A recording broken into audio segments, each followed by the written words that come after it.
Ready to have your mind blown? Metroid Prime was released in November of 2002, approximately half a year after I was born. Prime 2 released in 2004, and Prime 3 was 2007. When that last game came out, I was 5 years old. My only exposure to Metroid around this time was playing the first 2 minutes of Prime 1 repeatedly on the GameCube they had at the place I got my haircut. Over the next decade, I made my way up to high school. Now my only experience with Metroid was from playing Super Smash Bros. Brawl and watching Pikachu team up with this random person called Samus in the Subspace Emissary.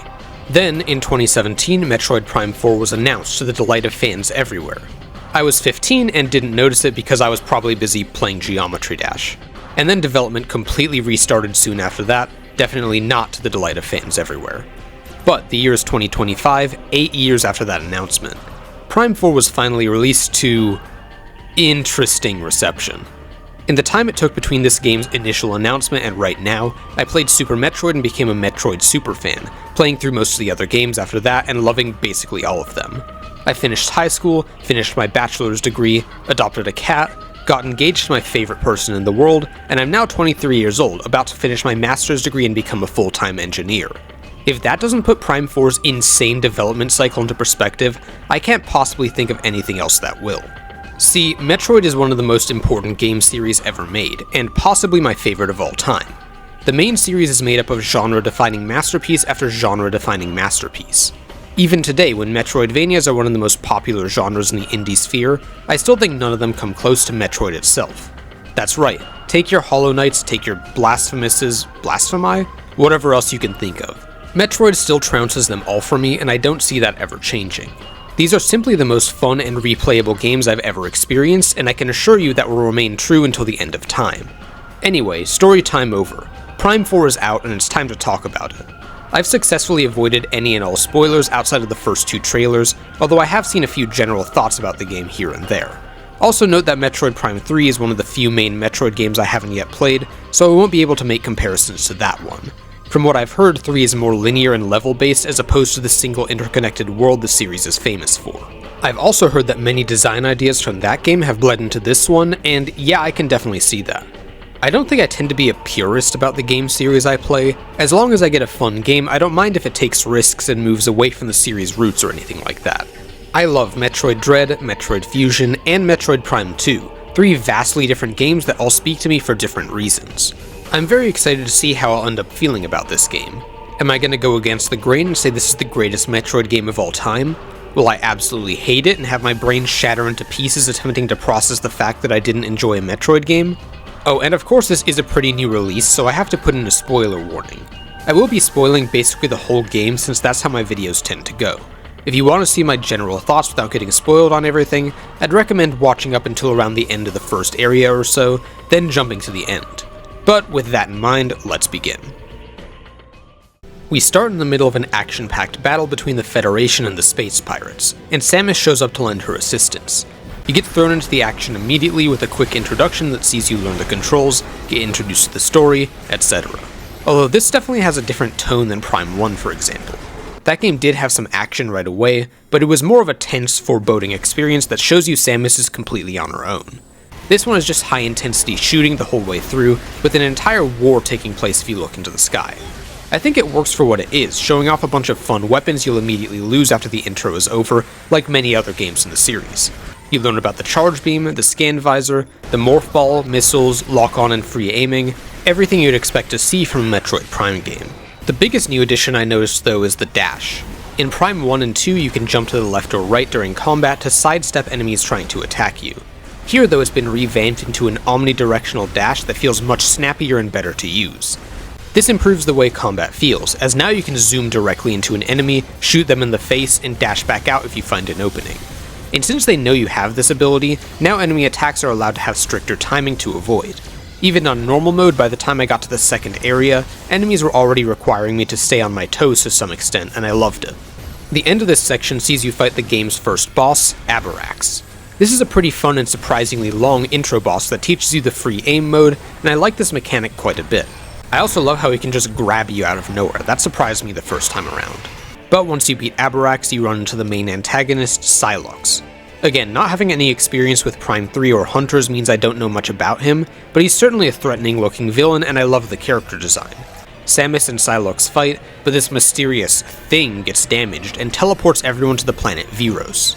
Samus arrives at Chrono Tower, having lost all her abilities. I mean, is it really a Metroid game without that happening? And she meets the Lamorne, this planet's residents. She learns she's the chosen one for an alien race she's never heard of for about the 8th time in the series. At this point, she probably doesn't even think twice about something like this. Being the chosen one, she's offered the Psychic Visor.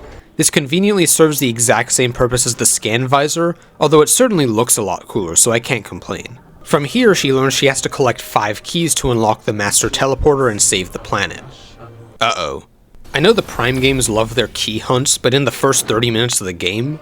Well, not quite. These are mostly an excuse to get Samus from area to area, which are treated a bit more like separate levels than the world of a Metroidvania, honestly. To be fair, Prime 2 did something kind of like this by having its areas be mostly separate, joined together by the temple grounds with a few shortcuts between them. I love the way Prime 2 handles its world, so I'm fine with this for now. So, let's look at our first destination on Viros to give us a general idea of how this game works. We start out in Fury Green, this game's answer to the Talon overworld, coming with some great Phendrana Drifts-inspired music. This whole section is, well, very, very linear is the simplest way to describe it. I'd like to break into that discussion right away, because linearity as a concept has always been one of the biggest talking points in the gaming sphere. Linear and non-linear are just two different design philosophies, and in my opinion have almost nothing to do with the actual quality of a game. I can point to numerous linear and non-linear games I love, and some that I don't. Most Metroidvanias are relatively linear, at least in terms of the order that major upgrades can be acquired. Think of, for example, Metroid Prime 1. Unless you're doing specific sequence breaks that are very much not intended by the developers, you're going to get the missiles, then the morph ball, then the charge beam, the bombs, the Various suit, and so on. The order in which major events occur in the game is heavily prescribed, and you usually can't break out of this structure. Super Metroid is a game that actually does have a good deal of non-linearity. If you know how to wall jump, it's easy to shred the game to pieces and get major upgrades out of order, or maybe even skip them entirely. But you'll still see people describing the Prime games as non-linear, even if I'd argue they really aren't, at least in terms of the game structure. Where the real non-linearity comes through is the level design. The easiest way to describe what I mean is by looking at the very first room of Talon 4.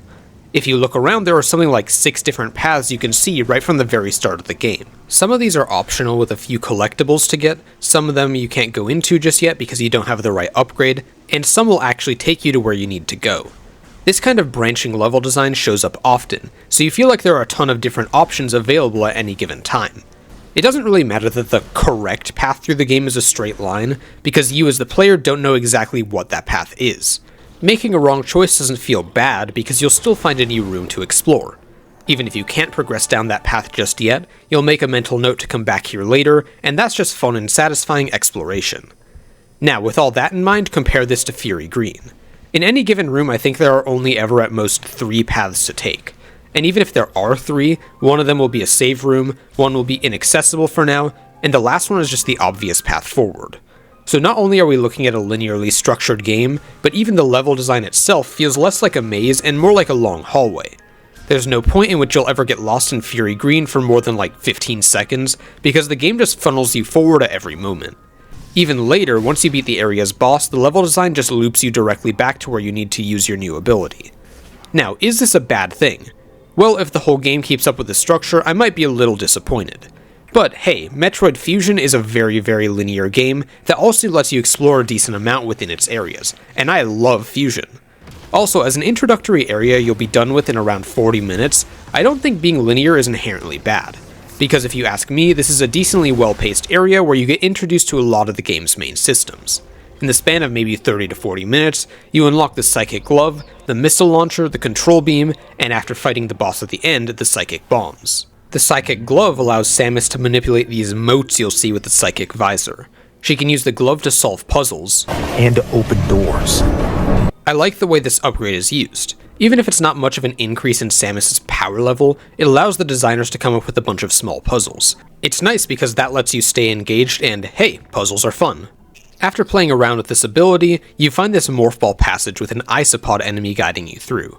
If you follow it all the way, you eventually get to this clearing with a ship and a Federation trooper stuck there. After clearing the enemies and freeing him, you meet the big new character it seems everyone's been talking about, Miles McKenzie. Apparently Mackenzie was a huge talking point in the lead up to this game's release, and, well, I can kind of see why. Metroid as a series is known for its lonely, desolate atmosphere, so having a talkative Marvel-style sidekick is certainly not what fans were hoping for. It could be that I primarily play Nintendo games, and I haven't watched a single Marvel movie since like 2019, but I think he's fine. He can get a tiny bit annoying at times, sure, but he's helpful to Samus and relatively likable. Well, maybe a tiny bit annoying is an understatement, but that's more on the gameplay side of things.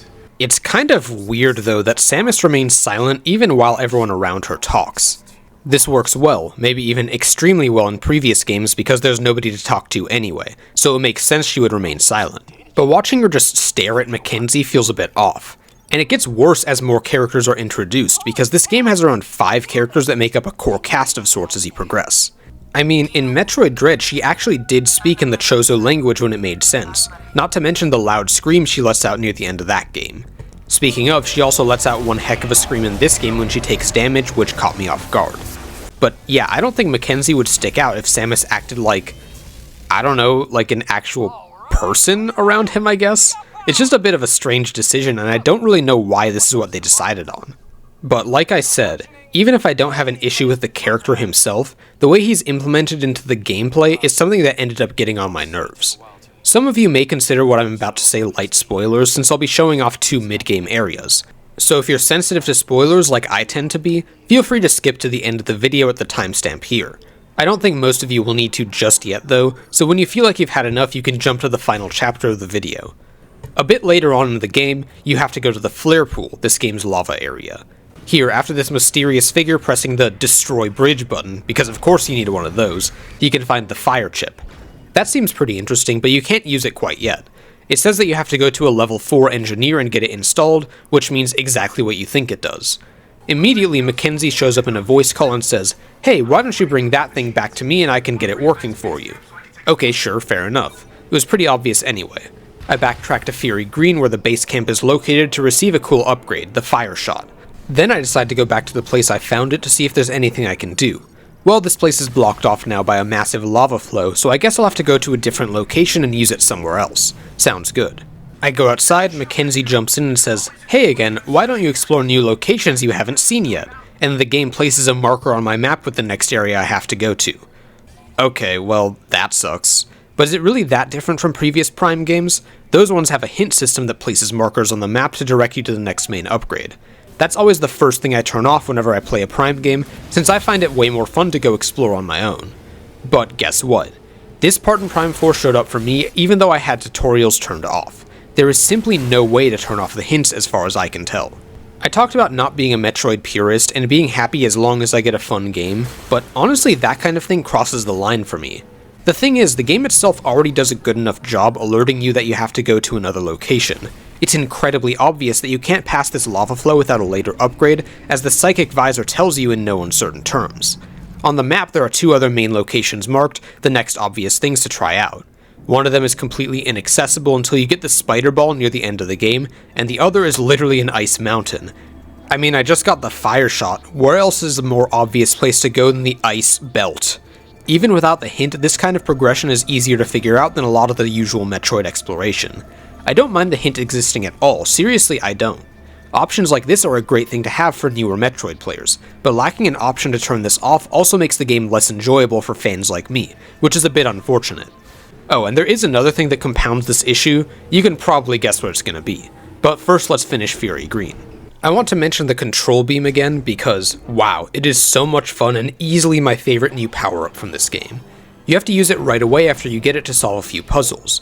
For example, hit all the targets in one shot, or shoot through a window to open the door from the other side.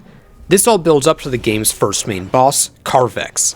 And to throw in another huge positive, oh my god, the bosses in this game are absolutely ridiculous and I love them so much. They combine fast-paced and great-looking spectacle with legitimately fun mechanics and a perfect level of difficulty.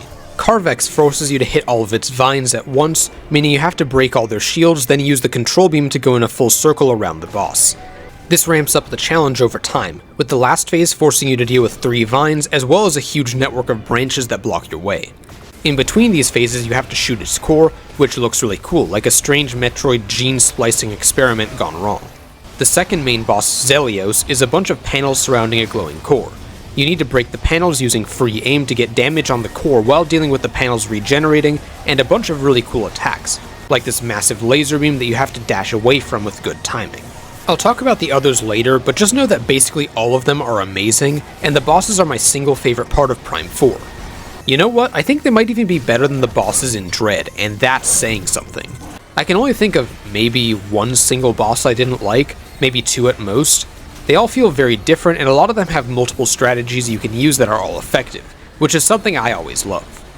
Outside of the bosses, in general the combat is pretty fun. These Cybot things show up in swarms the instant you finish the first area, which is a surprisingly difficult task for 1 hour in. The movement feels really good, and you get a decent number of fun abilities throughout the game. One of the best is these elemental shots.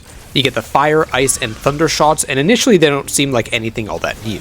The cool part though is that you can find 2 progressive upgrades for each of them, giving you a new variant that uses up more ammo for a bigger attack. For example, you can practically fire an entire lightning storm with the final thunder upgrade, and it feels amazing to do. These add a new dimension to the combat, and I think the entire combat system here is my favorite of the Prime games.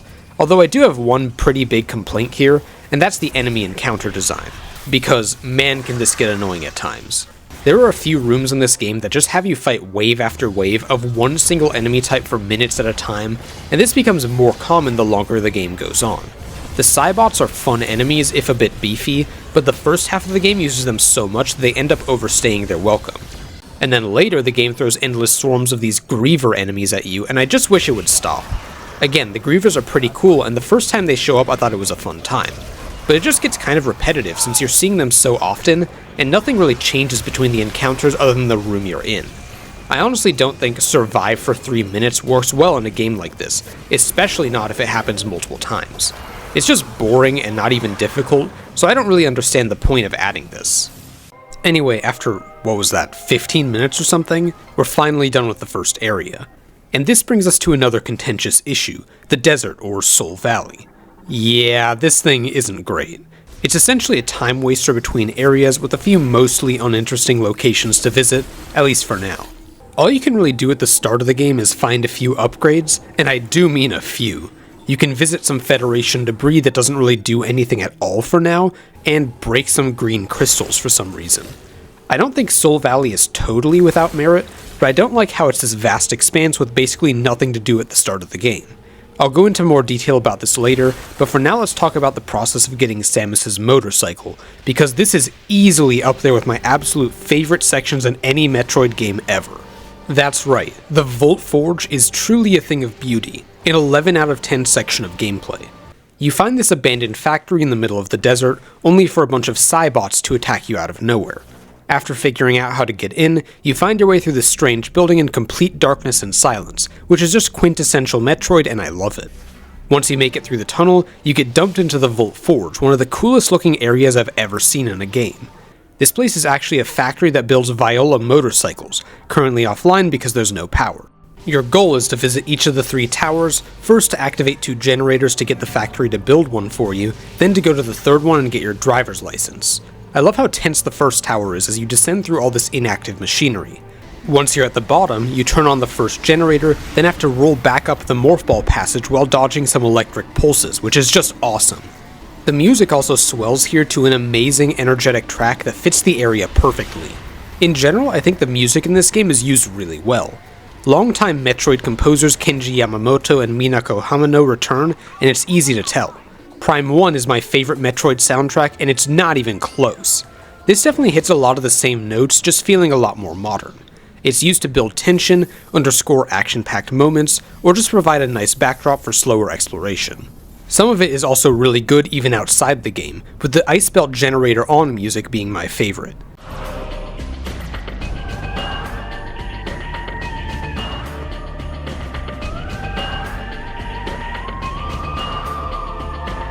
Other highlights for me are 2 of the Volt Forge tracks, the Fury Green music, and of course the title and end credits, keeping with Prime tradition.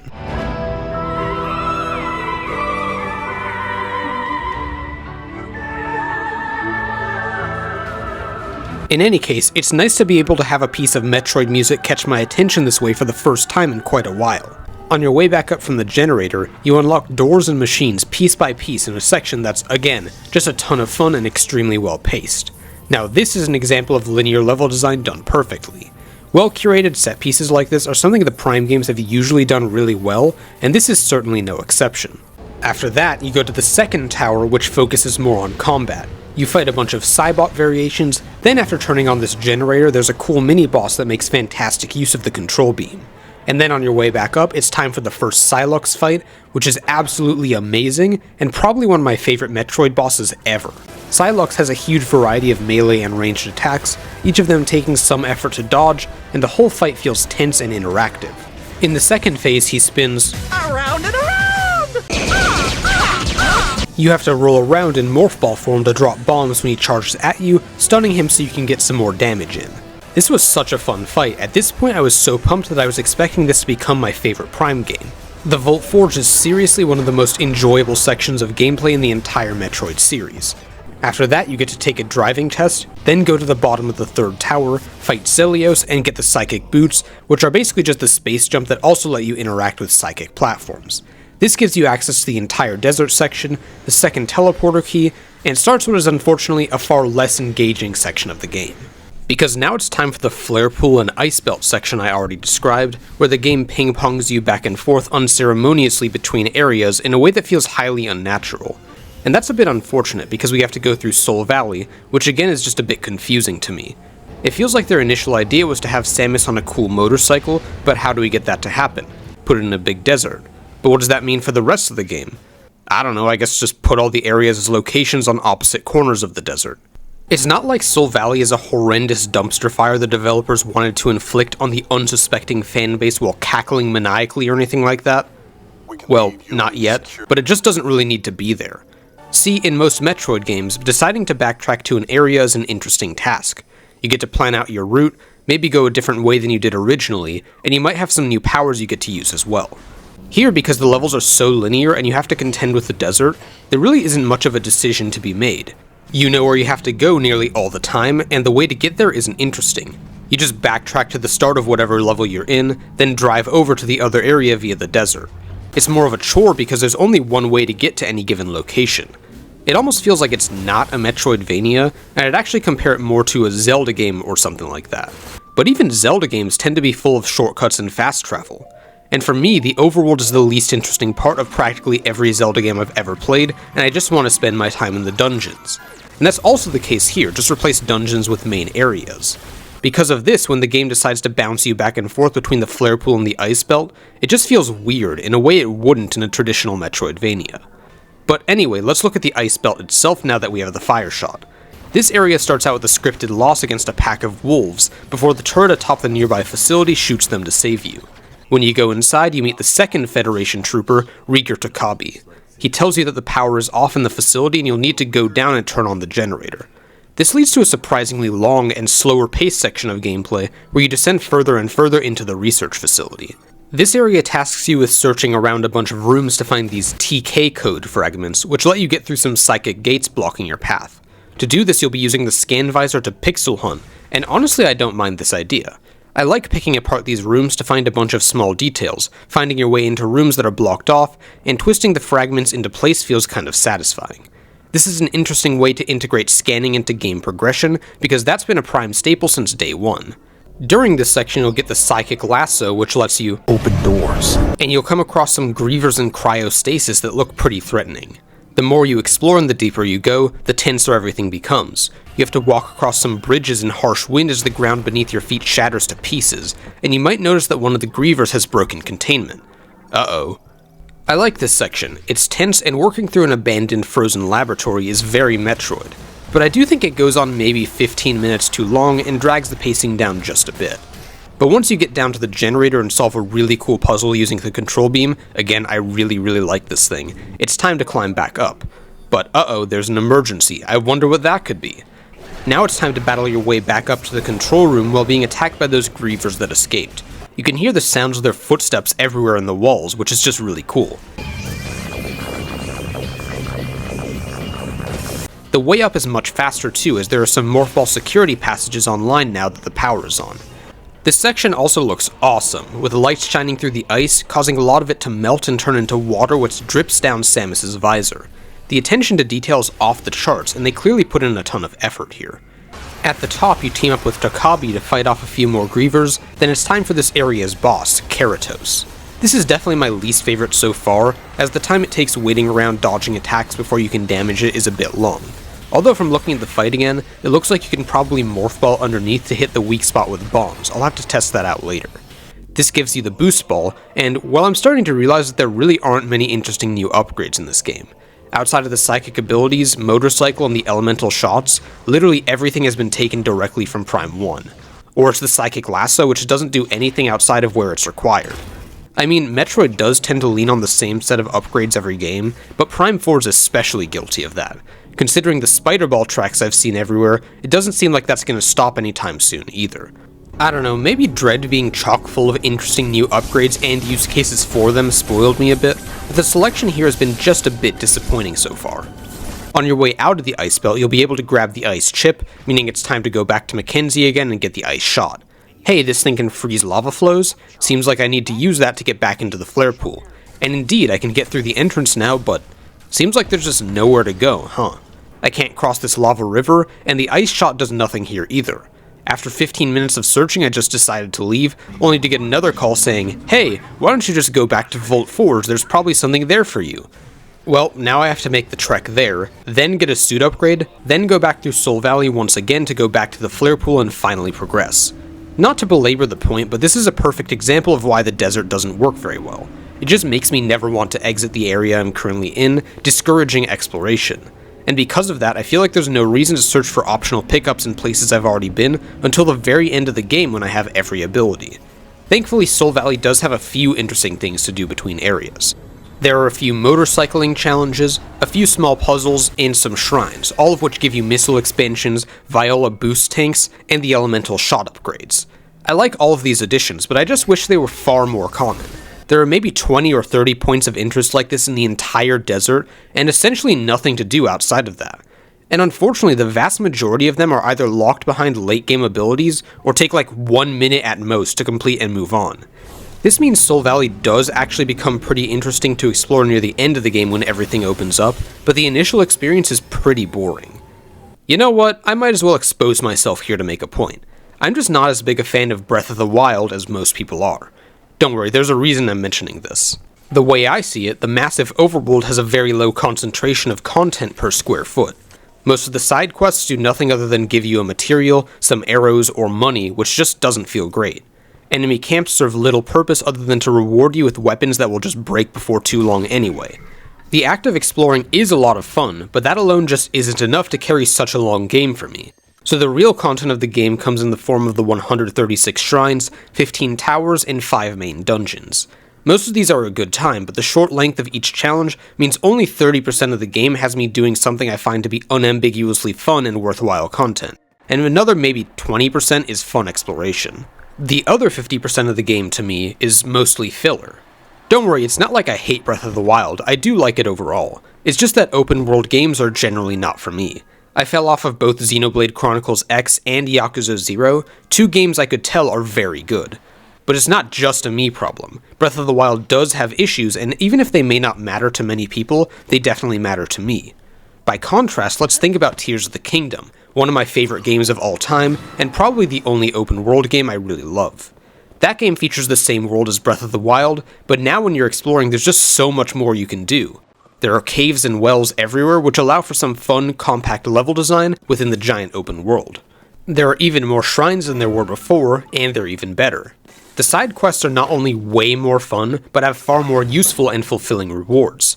In addition to the main overworld that's packed chock full of content, there are 1.5 other entire worlds to explore in the depths in the sky, each of which add a good amount to the game. I'm not going to say it's perfect or anything, there are plenty of issues I could bring up, and I will when I review it someday. But so much more of the game is doing something I find worthwhile, and that's why I love it as much as I do. Let's get back to Prime 4 though. I brought this up because Soul Valley feels like it has far less content per square foot than even Breath of the Wild, despite being much smaller. And the world is also not as fun to explore, with barely any actual level design.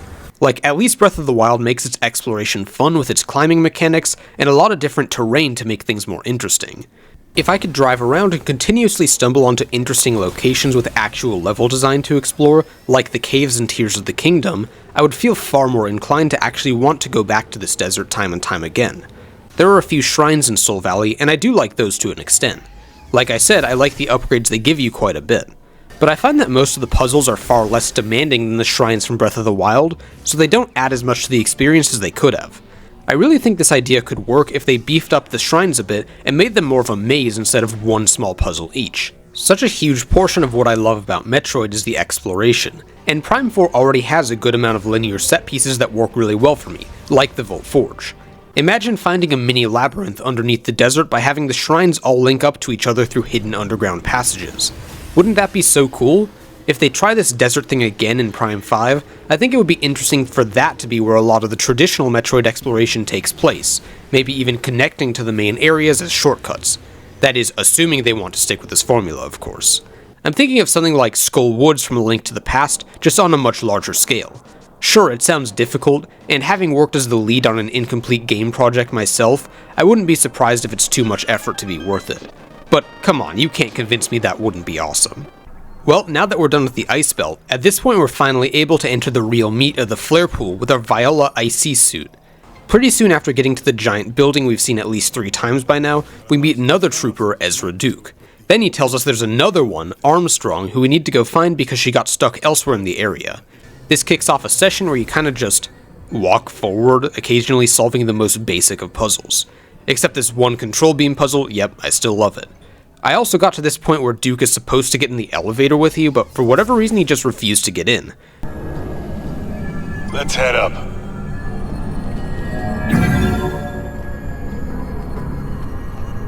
I was so confused I eventually ended up having to leave the room entirely, and then he finally figured it out. Yeah, what was that about? Anyway, it was here I learned how powerful the ice shot can be, and it became my weapon of choice against beefy enemies like the Cybots and the Grievers. It basically just lets you stun lock an enemy as long as you still have ammo.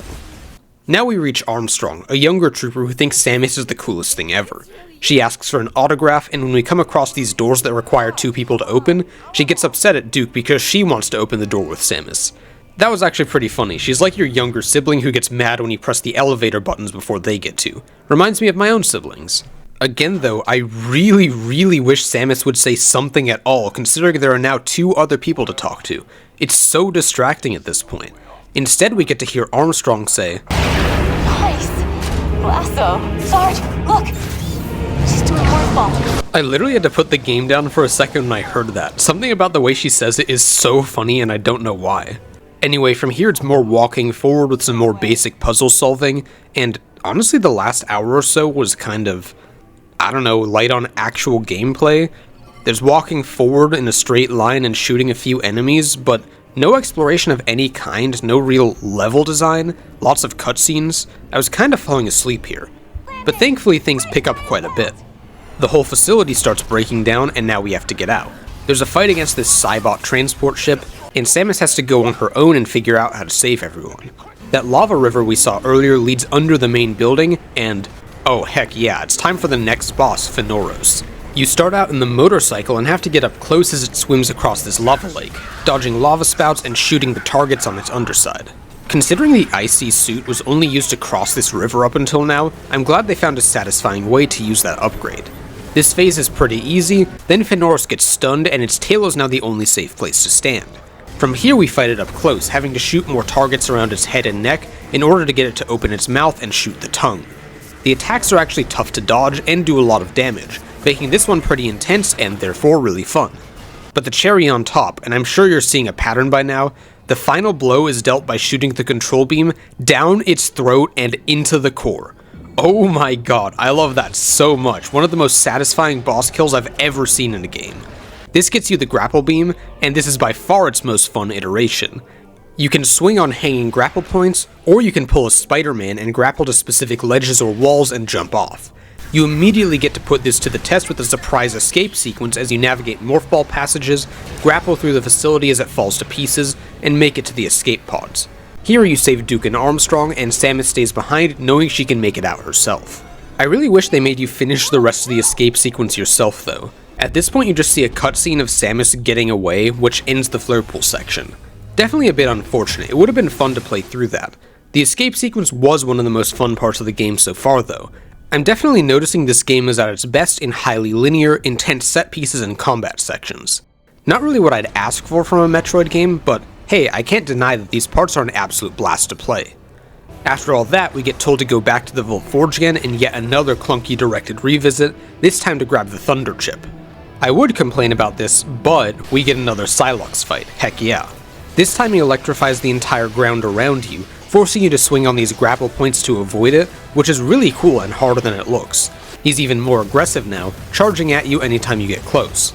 By this point I had also built up a few nice combat options, including this charged triple fire shot I found in one of the shrines, and I put them to good use here. Again, just an absolute blast to play, and another in a fantastic lineup of bosses. And going back to base camp here was kind of worth it, as we get to see all the troopers we've saved hanging out in one place. I actually think this is pretty nice, showing off how much we've been able to achieve so far. But the best part is shooting them with the different beam types and seeing their reactions. Ow, that burns! Cold! Cold! That burns! Yep, best part of the game right here. While I was in Fury Green, I decided to go check out the Green Crystal Altar, only to find it gives you beam upgrades, which is actually pretty cool. Although I have been breaking a lot of crystals so far, and I can only afford one of the 4 upgrades. Certainly that won't lead to any issues in the future. Right? Next we take a quick detour to the Ice Belt again to grab the Spider Ball, always a fun upgrade. I think it feels a bit less janky here, but I don't know if that's a good or a bad thing. I kind of liked how organic it felt seeing the Morph Ball wiggle around in the previous games. But there is a really fun addition here, these tether points that let you use some momentum to launch yourself really far. While not many of the upgrades in this game are really all that new, I appreciate that they did add a few small little details like this to make them feel at least a tiny bit fresh. We also meet VUE, this robot that helps us out by breaking things we can't yet. I think this is intended to be the lovable robot companion like you'd see in Star Wars or something, and he's fine enough. But one addition I noticed on my return to the Ice Belt is something I absolutely love, and that's these inactive scout bots you can find in each area. Earlier on, you may have passed a few of these things while exploring, not knowing what they're actually for. But once you come back with a Thunder Shot, you can finally activate them, and this reveals the locations of every item in the area. I imagine there will be a big subset of people who really hate this addition, but I personally think this is one of the best things Prime 4 brings to the series. This makes the cleanup for each main area so much more streamlined. Many Metroid games have a long, drawn-out endgame cleanup sequence that can get a bit annoying at times. These drones add a way for anyone who doesn't want to spend a lot of time exploring to barrel through the areas at lightning speed and pick up everything in one quick run.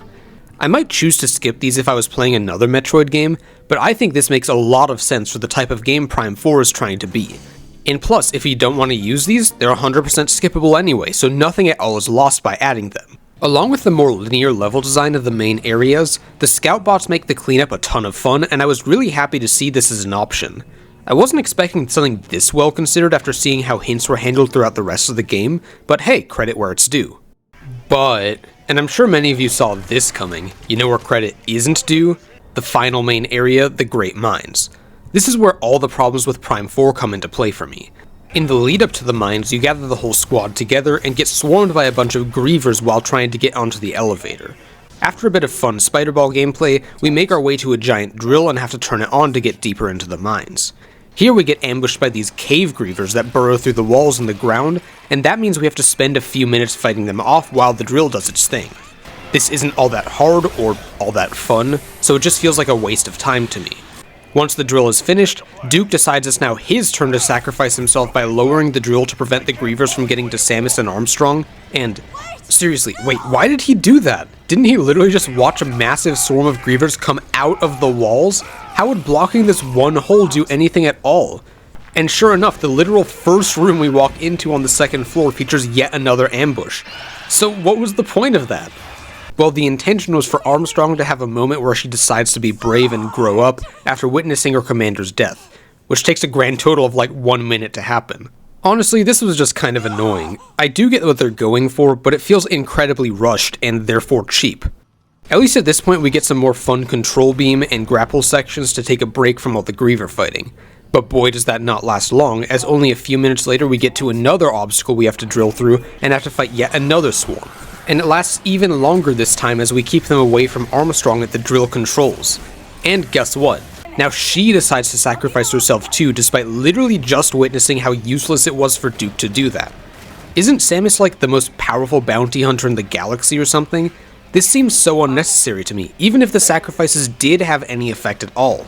And then just minutes later, get this, VUE sacrifices itself too to throw Samus across a big gap. Okay, look, I'm not gonna pretend like I can write a story to save my life because I know I can't. I really don't mind the idea of having a bit more story in these games. The story in Fusion and Dread worked really well for me, and I'm totally open to adding more characters if they want to do so. But I guess I'd prefer if they were written at or above a 9th grade level. In any case, as soon as you finish the Great Minds, all the characters just reveal that they didn't die anyway, or even get so much as a cut on their finger. And the only result of all this is that VUE lost an arm, which Mackenzie is now working to fix. So I feel like I played through the worst section of gameplay so far, just to have nothing happen in the story, which isn't a great feeling to say the least. At least the mines end better than they started gameplay-wise. We get the super missiles and power bombs, both basically unchanged from previous games, but still pretty fun to use. And yep, you guessed it, the boss is absolutely amazing as well. This time we fight the Omega Griever, a juiced up version of the Griever Brute mini-bosses we fought a few times. The more you damage it, the more armor it builds up to cover its weak points. So you have to use the free aim to hit increasingly small targets to do enough damage to get it to jump down from the walls and fight you head on. My strategy was to set some Morph Ball bombs near a stomach weak point, then charge a super missile when it's vulnerable for maximum damage. And in a long line of amazing moments we've seen in the bosses, at one point it literally plays dead and pretends to give you the power bomb upgrade. But when you try to pick up the container, it grabs you and you have to charge a super missile directly at its face to break free. God, that was awesome. I guarantee most of us fell for that one. But that's all 5 Master Teleporter keys, so it's time for the end game. This is where I did basically all of the cleanup, and like I said, it's really fun. It's cool that every main area, including Soul Valley, has a scout bot to mark all the upgrades. I also discovered that moving around with the boost ball is really fast and a lot of fun, and I made sure to put that to good use. It was cool to go back to the different areas for a second time, since now you get to see them in a very different state. Like for example, now you're able to explore the totally demolished flare pool and find some brand new areas you couldn't access before. And they aren't lacking in surprises either. In the Theranos Arena, you can find this energy tank floating in the lava. When you go to grab it, this enemy called the Swim Snatcher grabs it and now you have to chase it around the whole area. I was not expecting that, but I love it. After I looked this up, I actually found a ton of people complaining about the Swim Snatcher though. Why? Well, if you're going for all scans and miss this one, which is very easy to do, you're locked out of 100% irreversibly near the very end of the game. Nice prank, Retro. I mean, I have no idea why anyone would ever want to go for 100% scans, that sounds incredibly boring. But it is technically a requirement for full completion. No thanks. At some point you run into Takabi in the desert and he randomly gives you this teleporter chip. Wait, that sounds really useful. I was really hoping this would be some form of fast travel, but unfortunately not. Now you're tasked with going around the whole desert and putting these teleporter patches onto all the mech parts so Mackenzie can build a giant mech out of them. Well, that's pretty lame. 4 of the 6 parts consist entirely of walking to the Federation debris and clicking a button. That means you're spending like 20 to 30 minutes basically doing nothing at all, since the gameplay here is practically non-existent. Another mech part is in the flare pool, which is more interesting at least, since like I said, it's cool to explore that area again. And the final part gets swallowed by this giant Dune-inspired worm. That was a cool moment, and it gives you another boss to fight on the motorcycle. But you literally just shoot it in the back and boost into it like 10 times in a row with no variation in its attacks. In any case, we are definitely not off to a great start with the end game. But guess what? That's nowhere near the end of it. Remember the green crystal altar that lets you upgrade your beam? Well, for whatever reason, we can't go take down the force field around Chrono Tower without filling up the altar with green crystals and growing the memory fruit? What a name to give a thing. And yes, that means exactly what you think it does. All progress in the game is now halted for you to drive around the desert and smash a bunch of green crystals. I'm sorry, who in the world thought this was a good idea? The final hours of the other Prime games are some of their weakest, forcing you to go around and grab a bunch of keys to unlock the final area. I don't love those sections, but I at least appreciate that they give you a chance to go around all the locations again and grab more pickups if you're going for 100%. This though? No, this is so much worse. First of all, the vast majority of green crystals are in Soul Valley, meaning you can't combine this with most of the cleanup. Second, I was already breaking these crystals every chance I could get during the rest of the game, and I still had to spend nearly 20 minutes just driving around doing absolutely nothing at all because the game said so. Third, the second to last upgrade the crystals give you is just a green crystal radar, which as far as I'm concerned does nothing other than rub salt in the wound. For whatever reason they decided to make the green crystals a finite collectible, and there's even a gallery photo reward for collecting every single one. Be honest, which one of you did this? Because there's no way I ever will. I just have no idea what they were thinking with this one, and I doubt I'm the only one who finds this a complete waste of time and probably the worst part of the entire game. Seriously, this section alone puts me off from wanting to replay Prime 4 in the future, because I'd basically rather be doing anything else at all, and that is not something I want to have to say about a game. Even if the vast majority of Prime 4 is a fun time, this is just so lame and I never want to have to do it again for the rest of my life. But anyway, we've finally reached the ending. After receiving the memory fruit and building up the mech to full power, Samus and the gang are able to take down the force field and enter Chrono Tower. Once they get to the top, they attempt to start with a master teleporter to take themselves all home. But out of one of these Lamorne healing pods comes Psylocke, now with some new psychic abilities and even angrier than before at Samus. The final boss against Psylocke is probably the hardest in the game, consisting of 3 very different phases, and this is actually the only time I got a game over in my whole playthrough. The first phase is chaotic and challenging, as Samus and all the Federation troopers team up to shoot down these weird arms and remove the psychic field around Psylocke to finally deal damage. At this point, the arms turn into a bunch of dragon heads which have attacks that are really hard to dodge and do crazy damage. The hardest part here is actually keeping all your party members alive, because if they go down and you wait too long to heal them, you get a game over. Yep, that's what happened to me, sorry Mackenzie.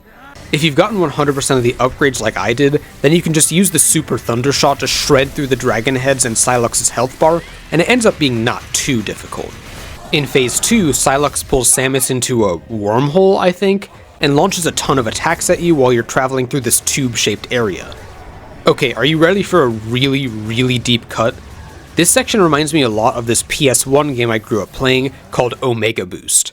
Basically an on-rails arcade shooter with a ton of unsettling boss fights. Well, at least they were unsettling when I was like 6 years old.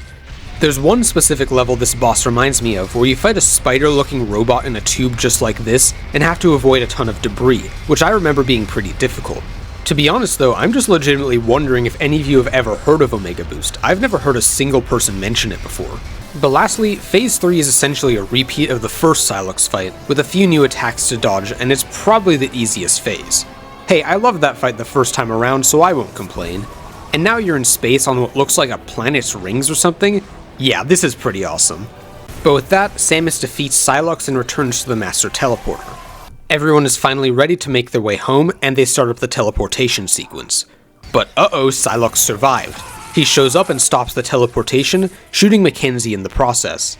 Mackenzie, Tokabi, Duke, Armstrong, and VUE all attempt to stop Psylocke and let Samus get home. And finally, in a moment I found pretty surprising, the only thing you're able to do is just start the teleporter and leave them behind. You know what? That actually kinda got me. I was not expecting the entire team to sacrifice themselves at the end, but it actually makes sense this time. And it hits pretty hard when Samus puts Tokabi's pendant on the newly grown memory tree and leaves it behind, followed by the amazing credits music selling the moment. Wow. I didn't really like some of the story in this game, but this was easily the best part to me, and it leaves room for the next game to do whatever it wants. A good ending to a very interesting game. So, let's answer the question. Is Metroid Prime 4 the worst Metroid game? No, obviously not. So let's ask a more interesting question instead. Is it the worst good Metroid game? Well, that means I have to define good. First off, I haven't played every Metroid game, so I'll only be considering the ones I've finished. I haven't played Prime 3, Other M, Hunters, or any of the spin-offs, nor have I finished Metroid 1 or 2. So let's loosely define the good Metroid games that I've finished, and please don't put too much stock into this, as Super, Fusion, Dread, Zero Mission, Samus Returns, AM2R, and Prime 1, 2, and 4. These games all hold up today if you ask me, and I'd classify each of them as an 8 out of 10 at worst, with the vast majority landing in the 9.5 to 10 out of 10 range on my personal ranking.